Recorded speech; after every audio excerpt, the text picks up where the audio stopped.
Picture this. You're walking through the streets of ancient Rome in the year 67 AD, and you witness something that makes your blood run cold.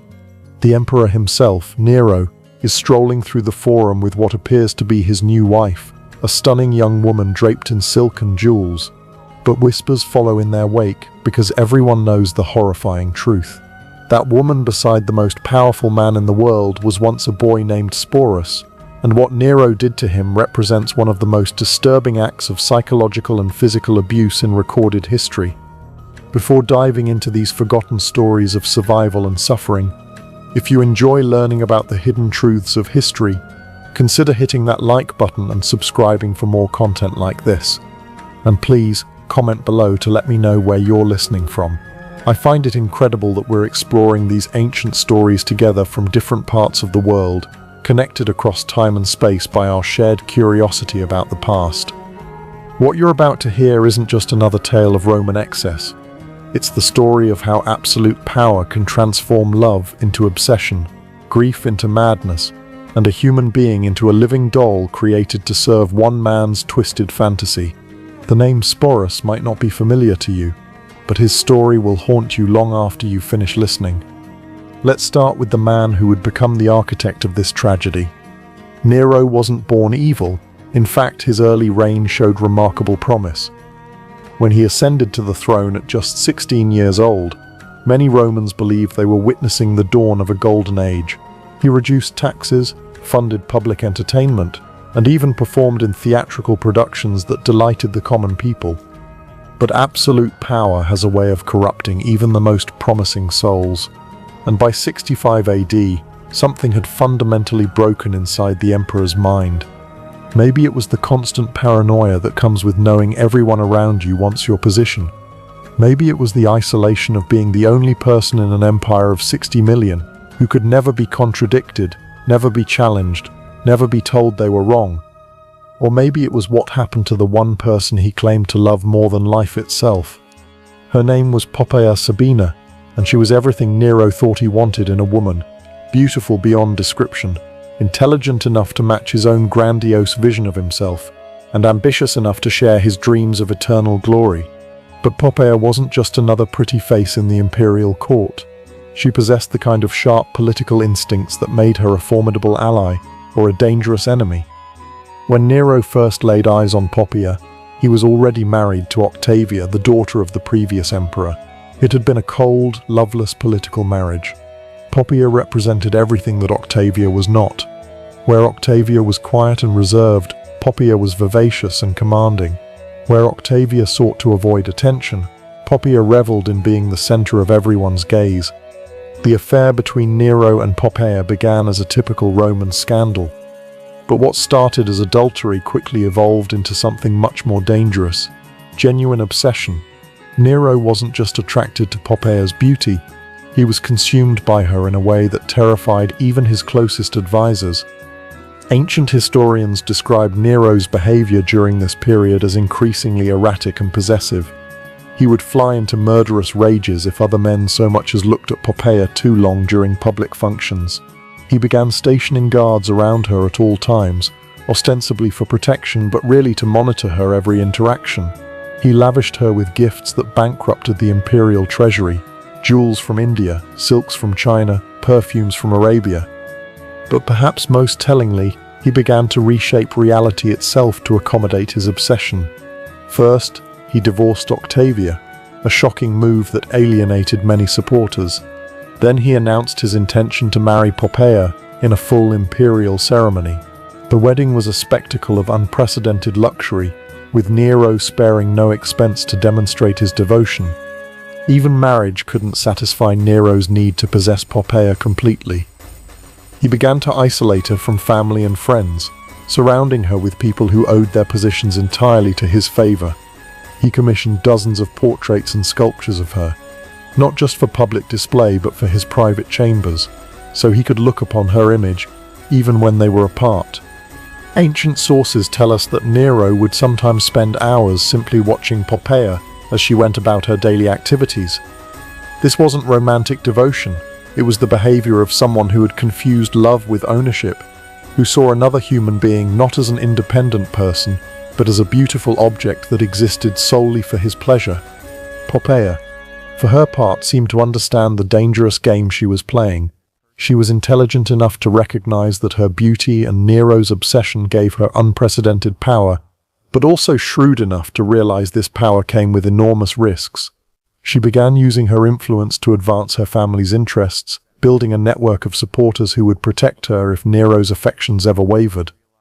But Poppaea had one fatal flaw. She wasn't afraid to stand up to Nero. Unlike everyone else in the imperial court who had learned to anticipate the emperor's moods, Poppaea retained her independence of spirit. She would argue with him about policy decisions, criticize his artistic pursuits, and even mock his performances when she thought they were subpar. The details of what happened on that fateful day in 65 AD vary depending on which ancient historian you believe, but the outcome was always the same.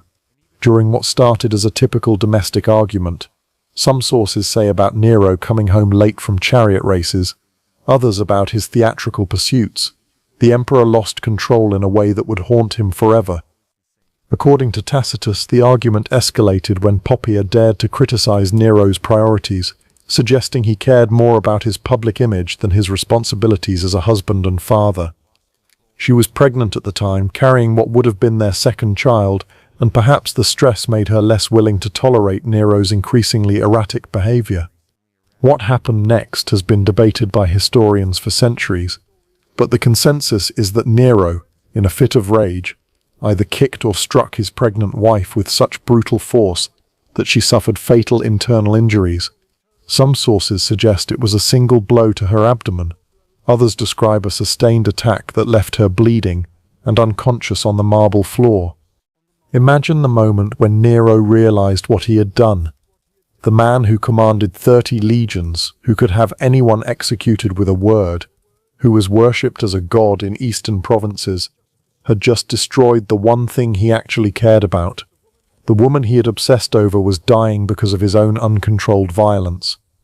Ancient sources describe the scene that followed as one of the most pathetic in imperial history. Nero reportedly threw himself on Poppaea's body, alternately begging her forgiveness and commanding her to live, as if his imperial authority extended even over death itself. He summoned the best physicians in Rome, offering them fortunes to save her life, threatening them with torture if they failed. But it was too late. Poppaea died within hours, taking with her the unborn child who might have been Nero's heir. In that moment, something fundamental broke inside the emperor's mind. The grief that followed wasn't just emotional devastation. It was a complete break with reality. Nero's mourning became legendary. He refused to have Poppaea's body burned according to Roman custom, instead having it embalmed and placed in a tomb more elaborate than those of previous emperors. He declared her divine, established a cult in her honor, and spent days talking to her corpse as if she could still hear him. The imperial court now had to navigate an even more treacherous landscape. Courtiers were expected to participate in the fiction that Poppaea was somehow still alive, referring to her in present tense and leaving her favorite seat empty at banquets. Anyone who suggested the emperor should move on was immediately exiled or worse. It was during this period that Sporus first entered Nero's line of sight, though the young man had no idea he was walking into a nightmare. Sporus was probably around 14 or 15, born into slavery in the imperial household and freed as a child. He had been raised within the palace walls, receiving education that prepared him for administrative duties. This was actually a position of relative privilege. Freedmen in imperial service often enjoyed better conditions than freeborn citizens of lower classes. But this privilege came with complete dependence on imperial favor. Freedmen owed everything to their former master's generosity, creating absolute vulnerability. They could be elevated to great influence, but also discarded, punished, or killed on a whim, with no legal recourse. What made Sporus special in Nero's eyes wasn't his intelligence or skills, it was his face. Multiple ancient sources agree that the young man bore an uncanny resemblance to dead Poppaea, particularly around the eyes and delicate bone structure. In a world where Romans believed physical resemblance indicated deeper spiritual connection, this similarity would have seemed almost supernatural. The first time Nero saw Sporus after Poppaea's death, something clicked in the emperor's broken mind. Here was a chance to undo the irreversible, to bring back what he had destroyed. The resemblance was so striking that for a moment, Nero may have actually believed he was seeing Poppaea's spirit returned in a new form. Of course, there was one obvious problem. Sporus was male. But for a man who had convinced himself he was a god, who had spent months talking to a corpse, changing someone's gender seemed like a minor obstacle. What happened next represents one of the most calculated acts of cruelty in human history. Nero didn't just decide to force Sporus to dress as a woman. He decided to make the transformation permanent. The emperor summoned the best physicians in Rome and ordered them to perform surgery on the young man, purely to make him appear more feminine. This wasn't just mutilation. It was systematic destruction of Sporus's identity as a human being. The procedure was dangerous, painful, and irreversible, often resulting in death from infection or blood loss. But even if Sporus survived, he would be forever changed, physically, emotionally, and socially. He would never father children, never experience normal relationships, never even be considered fully male by Roman society. The surgery took place in the imperial palace, in quarters specifically prepared for the purpose. Ancient surgical procedures were primitive, relying on basic instruments and crude anesthetics. The process would have been excruciating, lasting hours, with significant risk of death. Sporus would have been held down by guards while physicians approached with their instruments, knowing his screams would fall on deaf ears. Once Sporus recovered, a process taking weeks or months, Nero announced something that shocked even jaded Roman aristocrats. He was going to marry the young man in a full imperial wedding ceremony. The preparations took months and consumed enormous resources. Sporus was given a new name, Sabina, after the dead empress, and moved to special quarters where he could be prepared for his new role. Imperial seamstresses created an entire wardrobe, designing gowns that would flatter his modified physique and hide remaining masculine characteristics. Master jewelers crafted ornaments specifically for him, many incorporating gems that had once belonged to Poppaea herself. These weren't just accessories. They were tangible links to the dead woman, physical reminders of the person Sporus was being forced to replace. Makeup artists taught him cosmetic techniques to feminize his features. They showed him how to use kohl to make his eyes appear larger, how to apply rouge for rosy cheeks, how to use powders to soften facial angles. These lessons weren't just about appearance. They were exercises in systematic erasure of his original identity. Hairdressers instructed him in elaborate styling techniques, fashionable among aristocratic Roman women. His hair was cut, curled, and arranged in complex patterns, often incorporating expensive ornaments. The process could take hours daily, requiring multiple servants and heated metal tools. But perhaps most psychologically damaging were lessons in feminine behavior and deportment. Sporus was assigned tutors who taught him how to walk, sit, and gesture in appropriately ladylike ways. He learned how to hold his hands, position his feet, arrange his clothing when seated, and move through space conveying grace rather than masculine strength. Voice coaches worked with him to modify his speech patterns, teaching him to speak in higher tones and adopt linguistic mannerisms associated with feminine discourse. This was perhaps the most challenging aspect, as vocal patterns are deeply ingrained and difficult to change consciously. Can you imagine the psychological torture of this transformation? Every day Sporus was forced to look in mirrors reflecting back a stranger wearing his face. Every lesson in feminine behavior reminded him that his identity was being systematically erased. Every piece of jewelry that had once adorned a dead woman was now a shackle binding him to a role he never chose. The wedding was scheduled for spring 67 AD, timed to coincide with religious festivals that would add ceremonial weight. Nero spared no expense, treating it as a legitimate imperial wedding worthy of the greatest emperor in Roman history. The ceremony took place in the largest palace hall, decorated with imported flowers and illuminated by thousands of oil lamps. Musicians played traditional wedding songs, while servants offered finest wines and delicacies. To outside observers who didn't know the full story, It might have looked like a normal imperial wedding, but those in the know understood they were witnessing something unprecedented and disturbing. Here was the most powerful man in the world, publicly marrying a surgically modified teenage boy dressed as his dead wife. The ceremony included all traditional Roman rituals, exchanging vows, joining hands, sharing sacred bread, signing legal documents making this union official. The guests played their parts with accomplished acting skills, offering congratulations and expensive gifts while maintaining appropriate joy. But the atmosphere must have been thick with barely concealed horror, fascination, and nervous energy that comes from participating in something fundamentally wrong. Following the wedding, Nero treated Sporus exactly as he would a legitimate empress.